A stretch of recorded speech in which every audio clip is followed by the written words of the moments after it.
চাঁদপুর জেলা কর্তৃক আজকের এই যৌথ কর্মী সভার সম্মানিত সভাপতি, ঢাকার রাজপথ থেকে বেড়ে ওঠা ছাত্রদল কেন্দ্রীয় সংসদের সভাপতি, স্বেচ্ছাসেবক দলের সাধারণ সম্পাদক জনাব রাজীব আহসান, আমাদের মাঝে আরো উপস্থিত আছেন ঢাকা বিশ্ববিদ্যালয়ের মেধাবী ছাত্র নেতা, ঢাকা বিশ্ববিদ্যালয়ের সংগ্রামী আহ্বায়ক এবং বাংলাদেশ জাতীয়তাবাদী ছাত্র দলের কেন্দ্রীয় সংসদের সভাপতি জনাব রাকিবুল ইসলাম রাকিব ভাই সহ আরো আমাদের মাঝে উপস্থিত আছেন কেন্দ্রীয় যুব দলের সিনিয়র যুগ্ম সম্পাদক পল ভাই সহ সকল নেতৃবৃন্দকে চাঁদপুর জেলা ছাত্র দলের পক্ষ থেকে রক্তিম শুভেচ্ছা ও অভিনন্দন।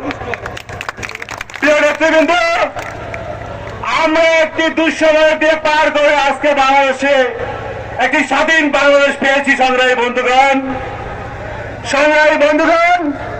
এই স্বাধীন বাংলাদেশকে ধরে রাখতে হলে আমরা যারা তারেক রহমানের সৈনিক আছে তাদেরকে অবশ্যই সাম্য এবং মানবিক সমাজ গঠন করার জন্য অগ্রণী ভূমিকা পালন করতে হবে।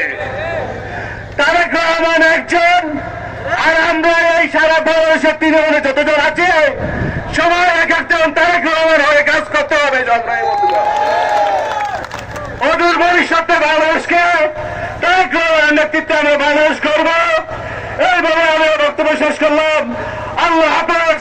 বাংলাদেশ জিন্দাবাদ, বাংলাদেশ জাতীয়তাবাদী ছাত্র দল জিন্দাবাদ, জিন্দাবাদ।